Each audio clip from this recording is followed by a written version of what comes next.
And he was like, this song is too good for you to fuck it up with things like that. And I'm like,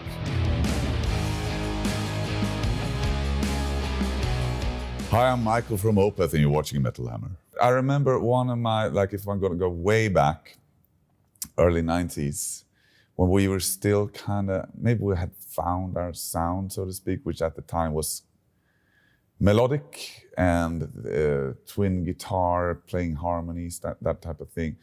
And we had a couple of songs that I liked, but then we wrote this particular song that ended up on the first record, Orchid, a song called The Apostle in Triumph. I just like that word for some reason. And that song, like once that song was finished, and I felt like, okay, we have an album, you know. It set the tone for that record, I think, and made the older songs better somehow as well. So this would be like 92, 90, 91, 92, we did that song. And it ended up on the first record, which also kind of helped with the writing of the next album, because those two first records are quite similar in compositions. We haven't played that song live that much. We did in the beginning, but I was constantly looking at it, you know, whenever we have a new tour, if we're gonna play something obscure, because nobody likes that song. I always figured that could be the one. It has like one of them echo guitar, you know, like Pink Floyd, you know, pretty cool. So that once that was finished, I was like, we're something. We got something, you know. So that meant a lot to me and to the early career, if you can call it a career. In those days, we didn't have one, but it was like a defining moment for me, at least once that song was finished. 30 years of Orchid, celebrations, no. I mean, that wouldn't probably mean that we should play the whole record, and I hate doing those things. We've done that a couple of times before. It's not a good idea, I think. You know, I think some fans might like that idea, but as a band, I don't think it works, to be honest. Not interesting, and I'm not interested. You know, it's just tedious, I think. But I'm happy with that record. It's very naive. It's it hasn't aged well, but it's still our debut, so I love it. You know, it's like I can hear my 19 or 17, 18, 19-year-old mind when I listen to those songs. How I was thinking. And there's not a lot of those kind of passages, musical passages that I would feel I would write today, so to speak. But every now and then, and maybe for that song, Apostle in Triumph, there's a couple of things that's like, yeah, it's not that bad, whatever. Demon of the Fall. We played it to death. For a while, like it was our paranoid, I guess. We figured we had a hit, really. Like it's on the third record, My Arms, Your Hers. It was written in a crummy hostel in Gothenburg. We recorded the record there and we didn't have all the songs finished. And me and Peter sat down in this hostel and some drunk guy on it, like it was like bunk beds, and some drunk guy sat there and we were playing in the hostel and put together that song. I think it's also the first song that we used to drop D, so get a heavier kind of guitar tone. But it felt, once that was finished, because of the chorus, Demon of the Fall, like, yeah, it's a death metal hit. Yeah. And it kind of, in a very, very, very, very small scale, became a little bit of a hit song for us. And when we play it now, the reaction from the crowd is guaranteed to be positive. It's also a good song. I think it still has stuff that I can relate to. It's a bit patchy, but not shit. We started playing it to death because we thought it was going to be a hit, or thought that it was a hit. I mean, we're a death metal band. We don't, like, there's not going to be any hits on the horizon, but in our little world. But possibly, yeah, since we played it so much, people have heard it live, but it was from the get-go when that record came out, it was popular, that song. It was something that stood out. That breakdown or whatever you call it, with a 12-string guitar. But that recording was chaotic, and it was the first record for Martin Lopez, and we had never really recorded. We did one horrible Iron Maiden cover with him, and he was great, like death metal drummer. Yeah, it's shit. The singing is shit. The playing is shit. The only cool thing about that song, the Iron Maiden cover, is that we recorded it with the singer from Nasum, the grindcore band, and he passed away in the tsunami in Thailand. He was killed. And this was right before, so that's my memory about the Maiden song. For that reason, I don't want it undone, so to speak, but it's not very good. Deliverance, in our world, a classic. We play it almost every night. I got a text, actually, from our management saying that if we would play that rock from now to all the shows up to Sweden Rock Festival that we do in the summer, if we play that every show up till Sweden Rock, it will be the 1,000th time we had played it live. And it was like something like 9.8 days without break, playing that song.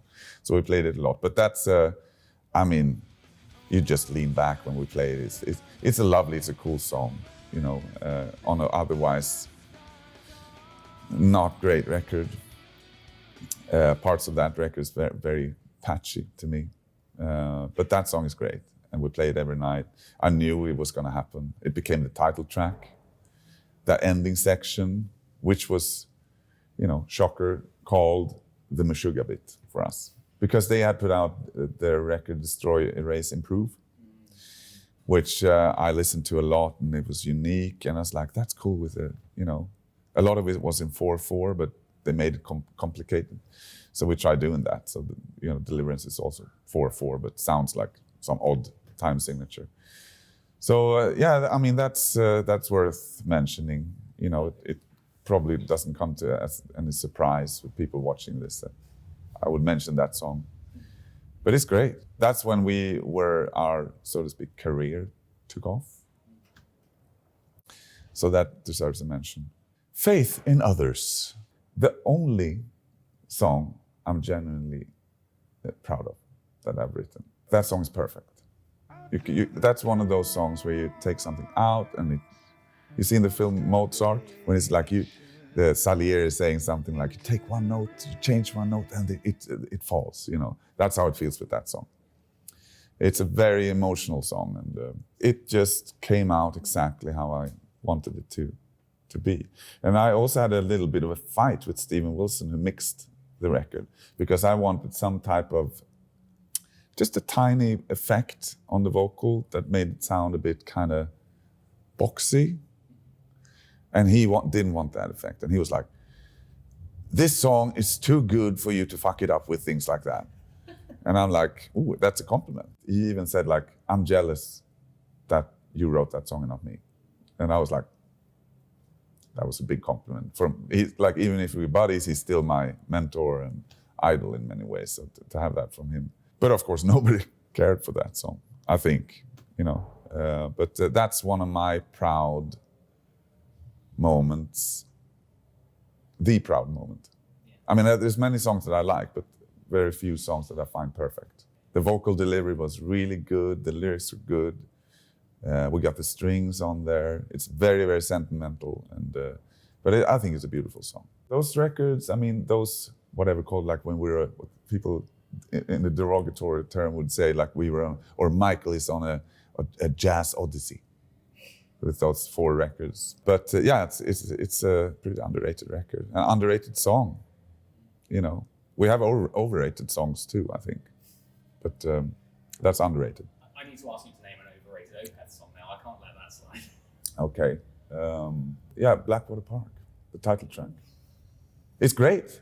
It's a great song, but people absolutely love it. And we play it every now and then, and I'm like, this riff is not good. There's a couple of good riffs there, but another is Bleak. When I listened to that song, and we were going to play it on this tour, and I decided against it because the ending, I can literally hear myself just rushing it together. It doesn't feel like it's my song, and it's the fans own. Yeah, they own that song now. Yeah. And besides, like, I wouldn't go back and change everything. I want it exactly as is, but I can hear the flaws in the songwriting there, so to speak. Paragraph 2. Right now, I think it's a really interesting album to me.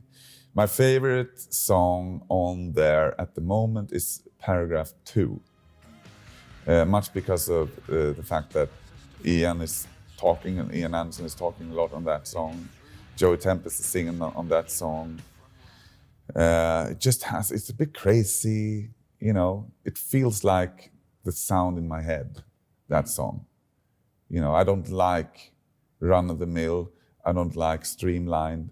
I want it to be a challenge to listen to. I want people to go like, this is garbage. And I want it like, okay, yeah, whatever. But to me, it's a thing, that song. And I completely understand why it could be hard to listen to and those kind of things. But that's where I'm at right now. I hate when I can predict the next move in a song. Especially in the metal scene, it feels like I can predict what they're gonna do. With this band, I think fans and myself and my bandmates, you have to let everything run its course. Sure. If I am like determined to do something, it's no point trying to push me. The only thing that's going to happen is I get upset like a child, and I was like, okay, then I won't do anything. Then I have to, because that's the idea with this band since the beginning. We do what we want to do, even since the first record, and that was odd for the time. And for the other metal bands around the time, it was an odd record already then. So, and for me, it's the same. Like, if I'm going to change, it has to come from within. And that's kind of what happened with that new album. That I thought that in Cauda, okay, when that was done, okay, and this part in our history is done. I couldn't better that record. I thought it was great. And I don't want to dabble anymore in that type of sound. It's a time for a change. So I tried out with the screams, and we've been talking a little bit about it over the years. With the new album, like that, just kind of baby steps, see if I sounded good, if it worked with the new music, and it did. I thought it sounded awesome. And the first idea was to do a proper death metal album, like yeah, all the way through. That didn't happen. No, I'm happy with the change. I didn't feel pushed to do it. I wanted to try it out myself, and I guess it worked.